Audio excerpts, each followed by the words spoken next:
बिस्मिल्लाहिर्रहमानिर्रहीम अल्लाहुम्मा सल्ली अला मुहम्मद व अला आलि मोहम्मद। आज मैं आपके लिए सबकी पसंदीदा और तकरीबन हर घर में तैयार की जाने वाली कड़क चाय की रेसिपी लेके आई हूँ, जो आपने पहले इस तरीके से कभी नहीं बनाई होगी। और जब आप बनाएंगे तो इंशाल्लाह बार बार की फरमाइश भी आएगी और सबको बहुत ज़्यादा पसंद आएगी। चलते हैं रेसिपी की तरफ।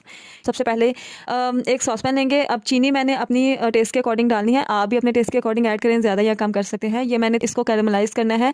देख रहे हैं कि इसका गोल्डन कलर आ गया है और ये चीनी अच्छे तरीके से मेल्ट हो गई है। पानी का लेना है, उसको इसमें ऐड कर देना है। तो ऐड करूँगी इलायची के जो है वो मैं 3 से 4 जो है वो दाने ऐड करूँगी।